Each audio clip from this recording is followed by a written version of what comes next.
नमस्कार साथियों, आप सभी का बहुत बहुत स्वागत है हमारे यूट्यूब चैनल स्टडी वायर में। तो हम इस वीडियो में डिस्कस करने वाले हैं यूनिट नंबर 6 का लेक्चर नंबर 2। ठीक है, यूनिट नंबर 6 का लेक्चर नंबर 1 ऑलरेडी अपलोड हो चुका है। तो आप लोगों ने अगर उस लेक्चर को नहीं देखा है तो सबसे पहले आप उसे देख लीजिए।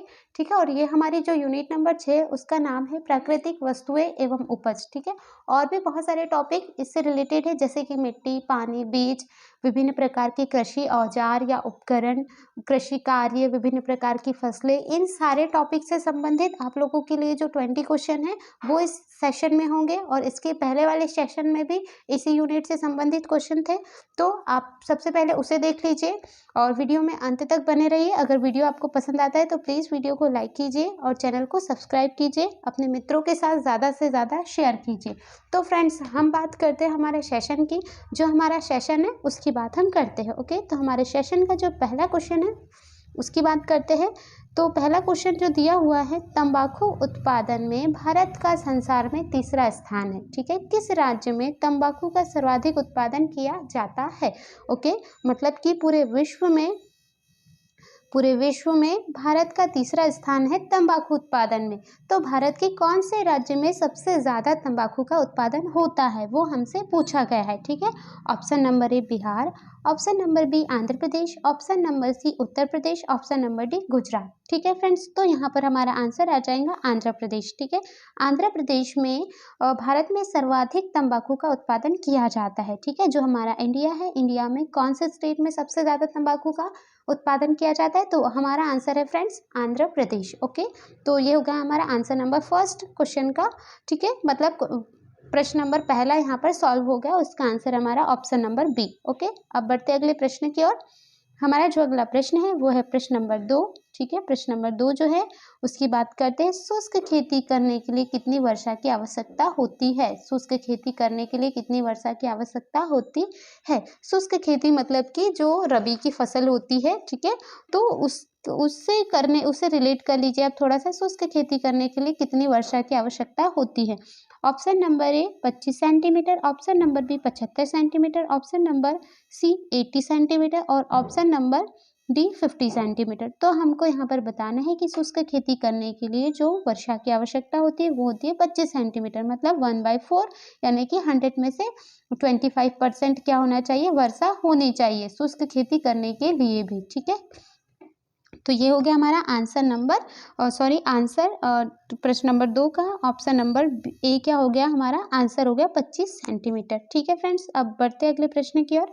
हमारा जो अगला प्रश्न है वो है प्रश्न नंबर 3। ठीक है, प्रश्न नंबर 3, मिश्रित कृषि का भारतीय संदर्भ में क्या अर्थ है? ठीक है, मिश्रित कृषि का भारतीय संदर्भ में क्या अर्थ है वो हमको बताना है। ठीक है, तो हमारी जो मिश्रित खेती होती है, ये नाम आपने बहुत बार सुना होगा। हमारे सिलेबस में, अगर आप लोगों ने सिलेबस के अकॉर्डिंग आप पढ़ रहे होंगे तो ये शब्द बहुत बार आया होगा। ठीक है, मिश्रित खेती का भारतीय संदर्भ में क्या अर्थ है वो हमको बताना है। ऑप्शन नंबर ए, एक साल एक फसल लेना, दूसरे साल दूसरी फसल लेना।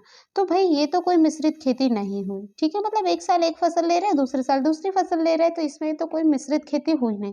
तो हमारा ऑप्शन नंबर ए तो सीधा सीधा ही रॉन्ग हो जाएगा। ठीक है, देखिए, प्रश्न को सॉल्व करने की सबसे अच्छी और सबसे सही टेक्निक ये होती है कि हर ऑप्शन को हम प्रश्न जो दिया होता है ना उससे हम रिलेट करें। ठीक है, जैसे कि हमें यहाँ पर मेन क्या बात पूछी है उन्होंने? मिश्रित खेती।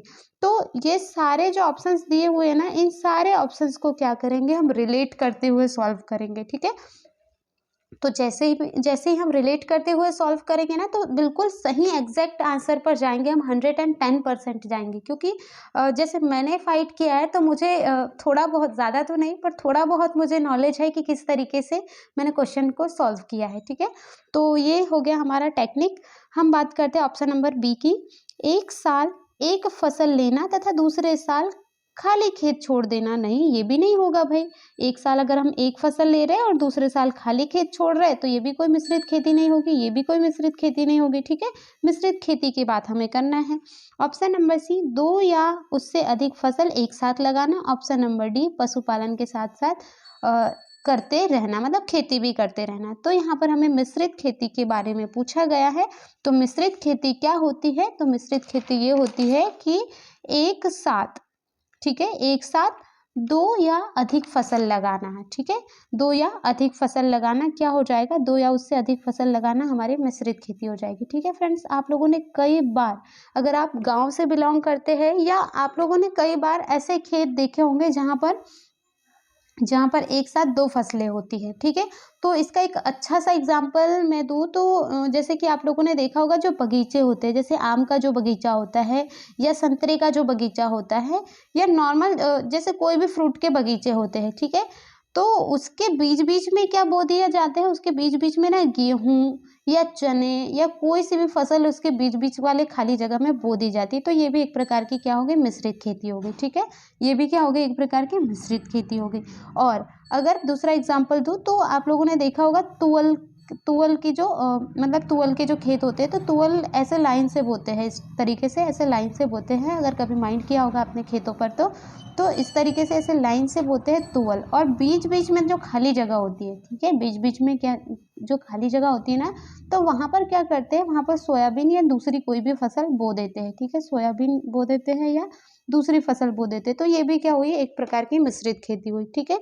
तो यहाँ पर हमारा आंसर क्या आ जाएगा, दो या उससे अधिक फसल एक साथ लेना या एक साथ बोना क्या कहलाती है, मिश्रित खेती भी कहलाती, मिश्रित खेती कहलाती है, ठीक है। तो ये हो गया हमारा क्वेश्चन नंबर 3 यहाँ पर कंप्लीट। ओके, बढ़ते अगले प्रश्न की ओर। हमारा जो अगला प्रश्न है वह है प्रश्न नंबर 4, ठीक है। सूची 1 को सूची 2 के साथ सुनियोजित कीजिए। मतलब सूची 1 में फसल दी हुई है, सूची 2 में रोग दिए हुए हैं, तो हमको क्या करना है, सुनियोजित करना है, मतलब मैच करना है। ओके, बहुत ही इंपॉर्टेंट क्वेश्चन है, ठीक है। तो यहाँ पर इस साइड फसल दी हुई है, इस साइड क्या दी हुई है, फसल दी हुई है, इस साइड उनसे संबंधित रोग दिए हुए। तो देखिए गेहूं, गेहूं में कौन सा रोग होता है, क्या टिक्का रोग होता है, क्या अर्गाट रोग होता है, क्या किट रोग होता है, या रेड रॉट रोग होता है, ठीक है, रेड रॉट रोग होता है।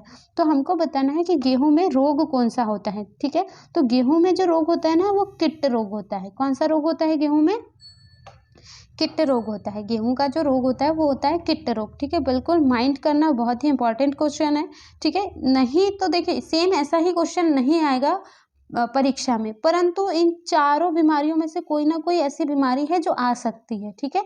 तो गेहूं का कौन सा रोग होता है फ्रेंड्स, यहाँ पर हो गया किट रोग, ठीक है। तो ए का हमारा थर्ड आंसर आ जाएगा। ओके, अब अगर बात करते हैं मूंगफली, मूंगफली में टिक्का रोग होता है। मूंगफली में क्या होता है, टिक्का रोग होता है। उसके जो डंठल होते हैं ना, पीले पड़ जाते हैं, फूल वगैरह उसमें समय पर नहीं आते, टिक्का रोग होता है उसमें, ठीक है। तो यहाँ पर क्या हो गया, मूंगफली का टिक्का रोग हो गया। ओके, और ऑप्शन नंबर सी की अगर बात करते हैं तो सी यानी कि गन्ना, शुगर कैन जो होता है उसमें जो रोग होता है ना, रेड रॉट रोग होता है, ठीक है।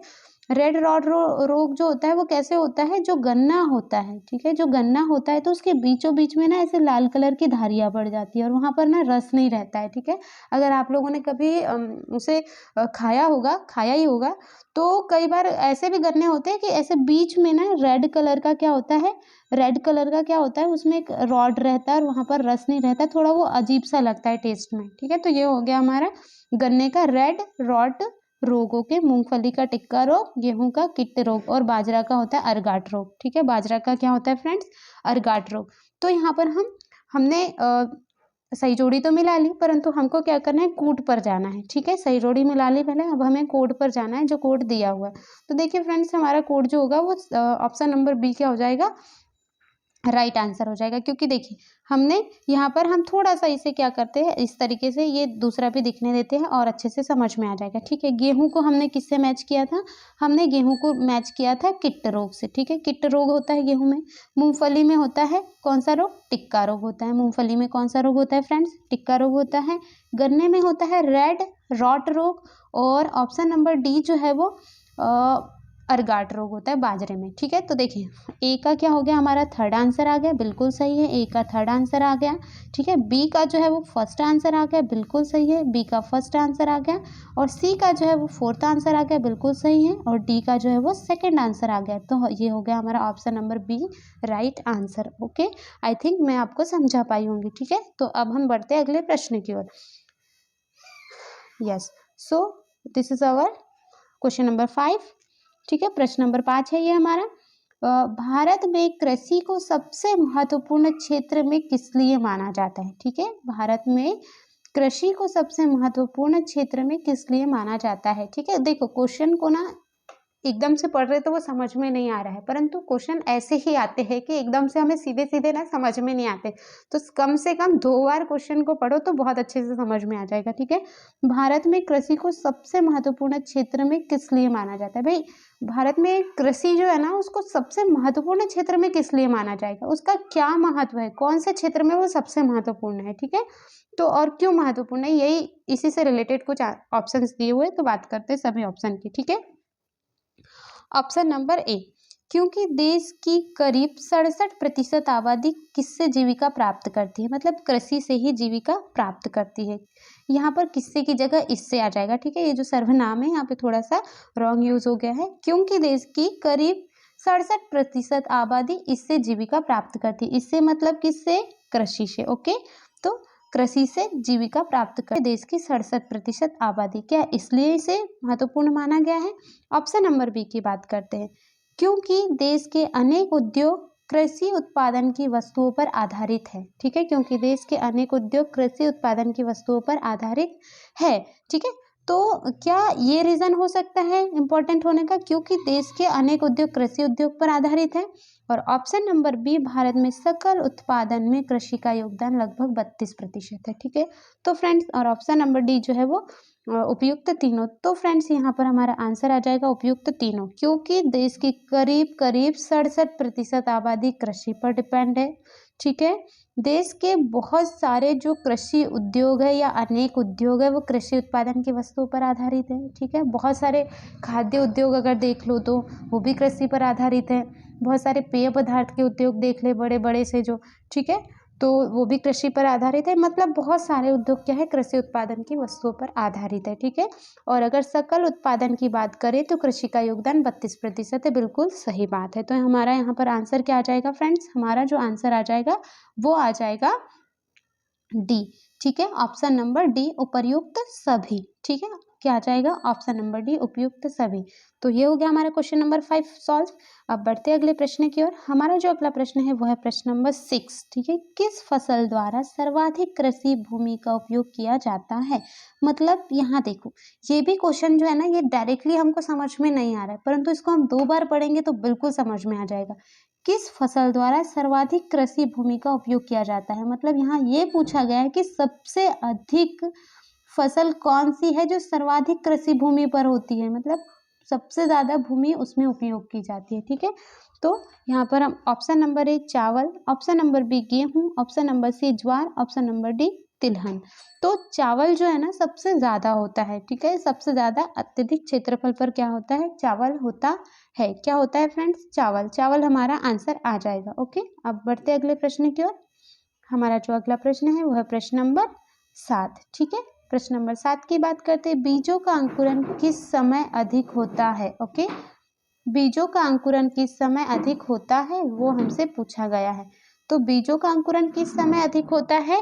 ऑप्शन नंबर ए ठंडक तथा शुष्क वातावरण में, ऑप्शन नंबर बी वर्षा के दिनों में होता है, ऑप्शन नंबर डी ठंडक तथा आर्द्र वातावरण में, और ऑप्शन नंबर डी जाड़ा में। ठीक है, तो देखो बीजों का अंकुरन बोला है, तो अगर वातावरण में आर्द्र वातावरण है और थोड़ी ठंडक है तो वहां पर बीजों का अंकुरन होता है नॉर्मली बात अगर देखें तो। ठीक है, क्योंकि बीजों का अंकुरन करने के लिए नमी की आवश्यकता होती है। ठीक है, तो थोड़ी ठंडक भी होना आवश्यक है और वातावरण का आर्द्र होना भी आवश्यक है। ठीक है, तो यहाँ पर हमारा ऑप्शन नंबर सी क्या हो जाएगा, ऑप्शन नंबर सी हमारा राइट आंसर हो जाएगा। ठीक है, तो आई थिंक इसमें कोई कंफ्यूजन नहीं होगा। अब बढ़ते अगले प्रश्न की ओर। हमारा जो अगला प्रश्न है वह प्रश्न नंबर 8 इंपॉर्टेंट है। हरित क्रांति के प्रारंभकर्ता कौन से अमेरिकी विद्वान है। देखो यहाँ पर हमसे पूछा गया है भाई कि अमेरिकी विद्वान है।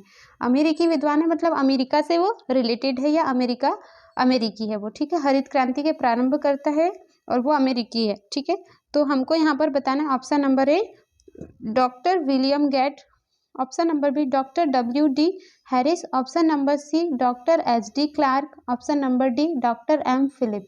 तो हमारा आंसर क्या आ जाएगा फ्रेंड्स, डॉक्टर विलियम गेट। जो डॉक्टर विलियम गेट है ना, वो कौन है, हरित क्रांति के प्रारंभकर्ता भी है और अमेरिकी विद्वान भी है, ठीक है। और अगर हम देखें तो इंडिया की बात करें तो नॉर्मन बोरलॉग, ठीक है, नॉर्मन बोरलॉग जो है ना, ये हरित क्रांति के कौन है, ये जनक है। और इंडिया में भी है जो हरित क्रांति के जनक है, ठीक है, तो वो है सुब्रहण्यम, ठीक है, सुब्रहण्यम। तो हम यहाँ पर थोड़ा सा लिख देते हैं सुब्रहण्यम, ओके। तो ये भी हमारे कौन है, इंडिया में हरित क्रांति के जनक है, ओके। तो ये हो गया हमारा आंसर, ऑप्शन नंबर ए, ठीक है। अब बढ़ते अगले प्रश्न की ओर। हमारा जो अगला प्रश्न है वो है प्रश्न नंबर 9। भारत में तंबाकू के उत्पादन राज्य का सही क्रम कौन सा है, ठीक है। भारत में तंबाकू के उत्पादन का राज्य सही क्रम कौन सा है, उत्पादक राज्य का सही क्रम कौन सा है, ठीक है। मतलब देखिए यहाँ पर 4 राज्यों के नाम दिए हुए और चारों में से हमको उत्पादन का सही क्रम पूछा गया है, ठीक है। तो ऑप्शन नंबर ए क्या हो जाएगा, गुजरात, कर्नाटक, आंध्र प्रदेश और बिहार, ठीक है। गुजरात, कर्नाटक, आंध्र प्रदेश और बिहार, सॉरी, यस, गुजरात, कर्नाटक, आंध्र प्रदेश और बिहार, उत्तर प्रदेश, बिहार, गुजरात और मध्य प्रदेश, ठीक है। Option number C Andhra Pradesh, Gujarat, Bihar, Uttar Pradesh, और option number D Bihar, Andhra Pradesh, Gujarat और मध्य प्रदेश। मतलब यहाँ पे जो प्रश्न पूछा गया है ना, उसमें ये पूछा गया है कि हमको उत्पादक का सही क्रम बताना है, ठीक है। मतलब सबसे पहले यहाँ पर देखो कौन सा वाला चिन्ह जो दिया हुआ है वो लेस देन का दिया हुआ है, ठीक है। लेस देन का दिया हुआ है मतलब कि इधर सॉरी मैं थोड़ा सा एक्सप्लेन कर देती हूँ, ये वाला चिन्ह दिया हुआ है मतलब इधर वो राज्य रहेगा जिसमें अधिक मात्रा में क्या रहेगा, जिसमें अधिक मात्रा में तंबाकू का उत्पादन होगा, और इधर वो वाला राज्य रहेगा जिसमें कम मात्रा में तंबाकू का उत्पादन होगा। मतलब यहाँ पे घटते क्रम में दिया गया है, ठीक है। तो थोड़ा हम करेक्ट आंसर की बात कर लेते हैं, ठीक है। तो हमारा आंसर होगा ऑप्शन नंबर सी, ठीक है। क्या हो जाएगा फ्रेंड्स, हमारा आंसर हो जाएगा option number C, Andhra Pradesh, Gujarat, Bihar, Uttar प्रदेश, ठीक है। भारत में तंबाकू के उत्पादक राज्य का सही क्रम कौन सा रहेगा, सबसे ज्यादा अगर तंबाकू का उत्पादन होगा वो होगा आंध्र प्रदेश में। आई थिंक इसके पहले वाले एक क्वेश्चन में भी आया था कि तंबाकू का उत्पादन सबसे ज्यादा कहाँ पर होता है, फर्स्ट क्वेश्चन में ही आया था, ठीक है। तो आंध्र प्रदेश में सबसे ज्यादा होता है, उसके बाद गुजरात में होता है, बिहार में होता है और उत्तर प्रदेश में कम होता है, ठीक है। तो ये हो गया हमारा क्रम, ओके। तो अब बढ़ते अगले प्रश्न की ओर। हमारा जो अगला प्रश्न रहेगा वो रहेगा प्रश्न नंबर 10, ठीक है। अब ये है, गेहूं को पकाने के लिए कितने सेल्सियस तापमान की आवश्यकता होती है, ठीक है। गेहूं को पकाने के लिए कितने सेल्सियस तापमान की आवश्यकता होती है, ये हमको बताना है। जो गेहूं होता है ना, उसको कितने डिग्री सेल्सियस पर हम पका सकते हैं, मतलब पकाना यानी कि बनाने वाला पकाना नहीं, ये फसल वाला पकाना है, ठीक है।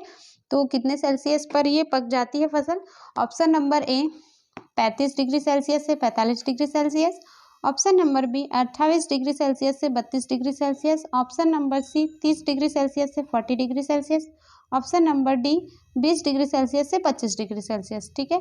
तो यहाँ पर हमारा आंसर आ जाएगा फ्रेंड्स 20 डिग्री सेल्सियस से 25 डिग्री सेल्सियस, ठीक है। 20 डिग्री सेल्सियस से 25 डिग्री सेल्सियस तापमान पर गेहूं की फसल पककर तैयार होती है, ठीक है। तो ये हो गया हमारा ऑप्शन नंबर डी सही आंसर, ओके। बढ़ते अब अगले प्रश्न की ओर। हमारा जो अगला प्रश्न है वो है प्रश्न नंबर 11, गेहूं की सबसे अधिक औसत उपज किस भारतीय राज्य से होती है, ठीक है। गेहूं की सबसे अधिक औसत उपज किस भारतीय राज्य से होती है, मतलब सबसे ज्यादा गेहूं कहाँ होता है ये पूछा है उसमें डायरेक्टली, ठीक है। ऑप्शन नंबर ए मध्य प्रदेश में, option number B Uttar Pradesh में, ऑप्शन नंबर सी आंध्र प्रदेश में, ऑप्शन नंबर डी पंजाब में, ठीक है। तो जो आंसर है वो रहेगा पंजाब, ठीक है। पंजाब में सबसे ज्यादा क्या होता है, गेहूं का उत्पादन होता है, ओके। पंजाब में क्या होता है, सबसे ज्यादा गेहूं का उत्पादन होता है, ओके। तो ये हो गया हमारा आंसर ऑप्शन नंबर डी। अब बढ़ते अगले प्रश्न की ओर, ओके। ये हमारा अगला प्रश्न, प्रश्न नंबर 12, खरीफ की फसल की क्या विशेषता है, ठीक है। खरीफ की फसल की क्या विशेषता है, ठीक है। आप लोगों ने 6, 7, 8 में सोशल साइंस में बहुत पढ़ा होगा रबी की फसल और खरीफ की फसल। तो मैं थोड़ा सा यहाँ पर आप लोगों को बता देती हूँ कि खरीफ की फसल कौन सी होती है, जो बारिश के टाइम में होती है, बरसात के टाइम में होती है, जैसे कि सोयाबीन, मक्का, ठीक है। ये धान जो हो गया ये खरीफ की फसलें हैं, ओके। तो क्या विशेषता है, तो अब थोड़ा आप अच्छे से रिलेट कर पाओगे विशेषताओं को, ठीक है। तो ऑप्शन नंबर ए जो दिया हुआ है, अक्टूबर में बोकर अप्रैल में काटी जाती है। ऑप्शन नंबर बी जून जुलाई में बोकर अक्टूबर नवंबर में काटी जाती है। ऑप्शन नंबर सी इस फसल को कम वर्षा चाहिए। ऑप्शन नंबर डी जनवरी में बोकर मार्च में काटी जाती है। जी नहीं, मतलब देखो जनवरी में बोकर जनवरी फरवरी मार्च 3 माह में आई थिंक बहुत कम ऐसी फसलें हैं जो तैयार होती है। ठीक है, कम से कम 4 माह फसलों को लगते ही लगते हैं। ठीक है, और अधिक से अधिक 6 महीने लगते हैं।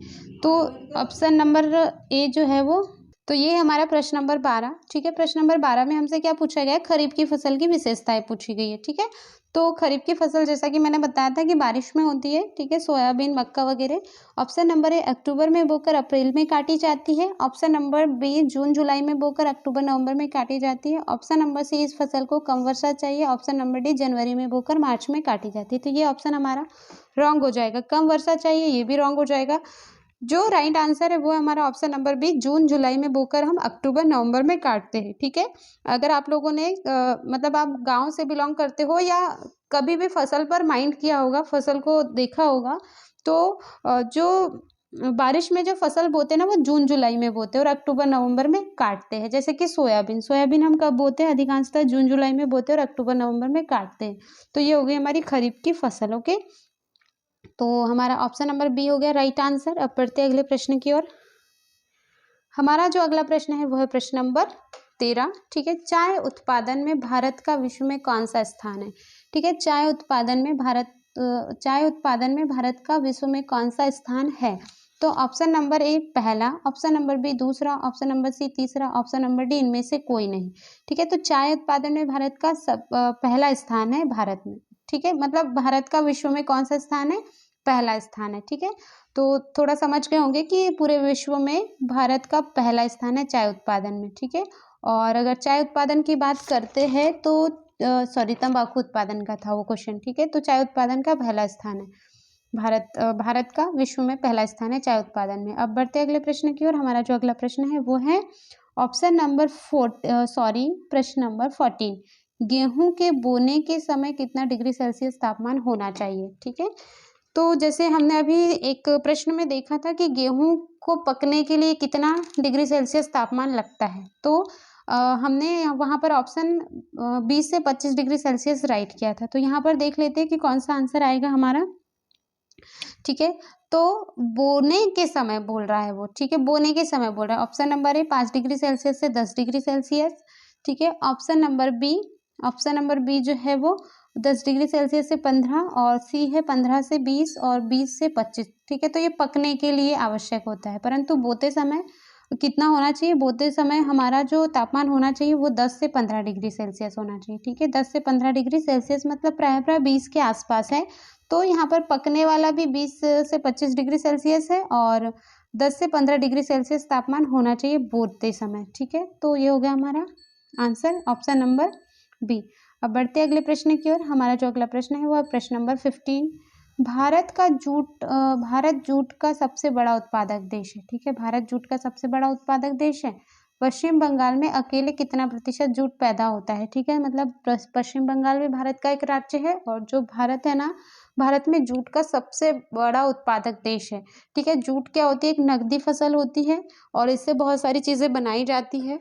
ठीक है, जूट जो होती है एक नकदी फसल होती है जो भारत में सबसे ज़्यादा पाई जाती है।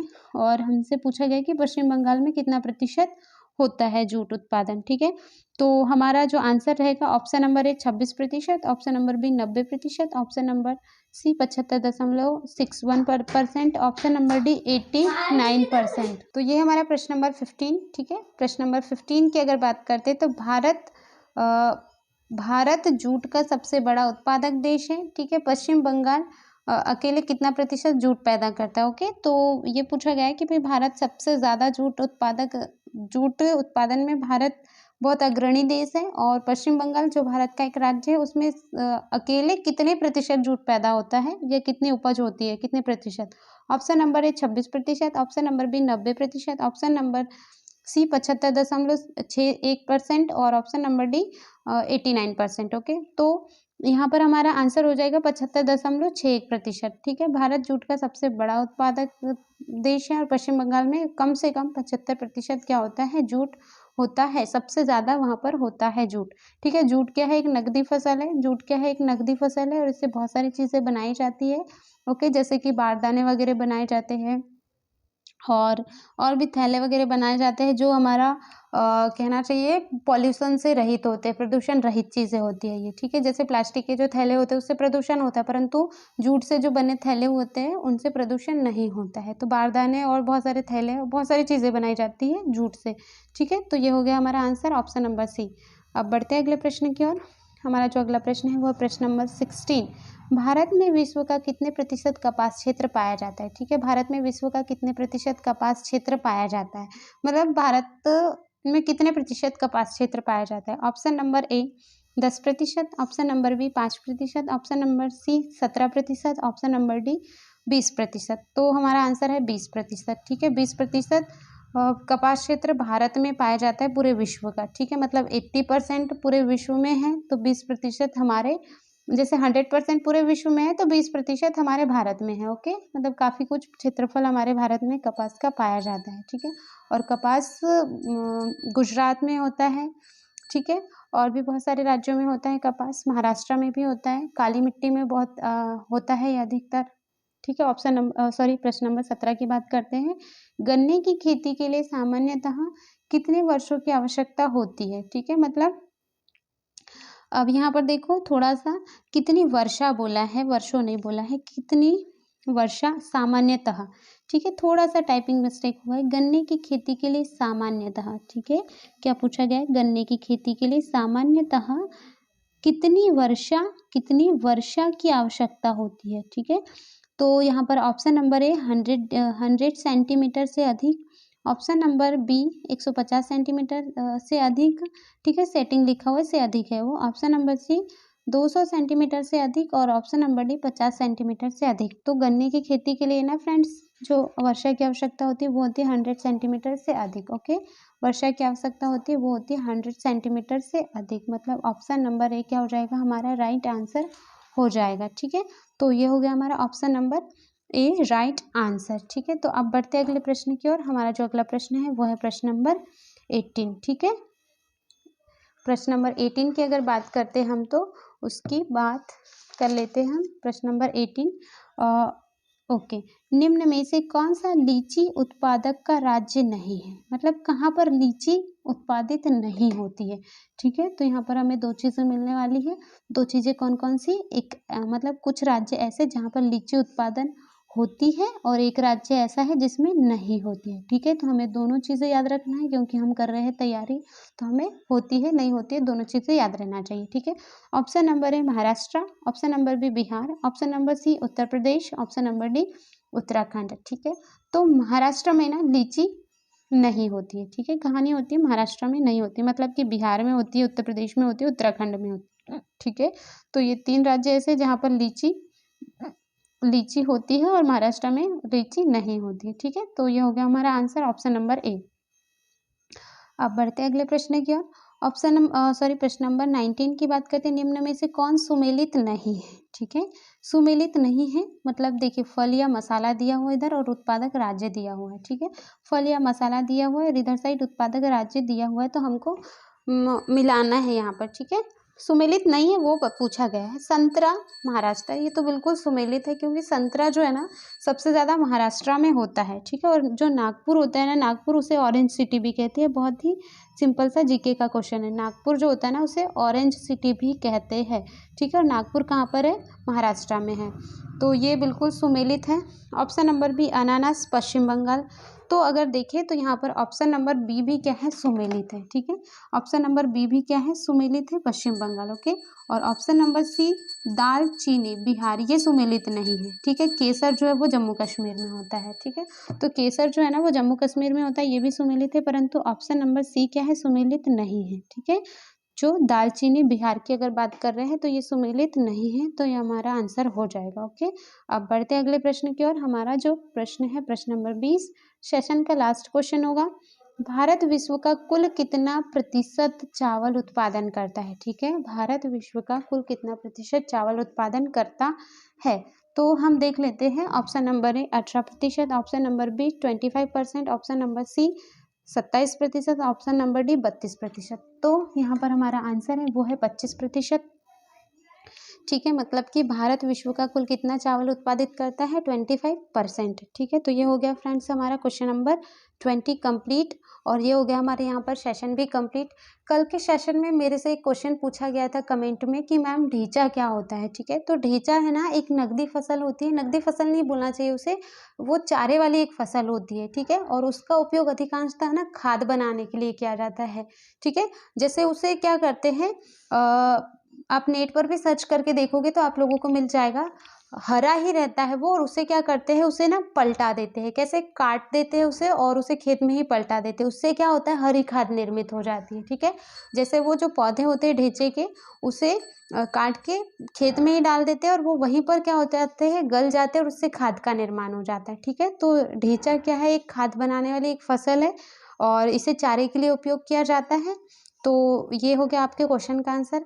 और वीडियो अगर आपको पसंद आया हो तो वीडियो को लाइक कीजिए, चैनल पर पहली बार आए हो तो सब्सक्राइब कीजिए और अपने मित्रों के साथ ज़्यादा से ज़्यादा शेयर कीजिए और सारे के सारे वीडियोस देखिए, जिससे आप लोगों का सिलेबस जो है वो काफ़ी कुछ कंप्लीट हो जाए। ठीक है, और कमेंट बॉक्स में कमेंट करते रहिए, कुछ भी डाउट हो या कुछ भी हो तो अब मिलेंगे हम अगले वीडियो में। तब तक के लिए जय हिंद और थैंक यू सो मच।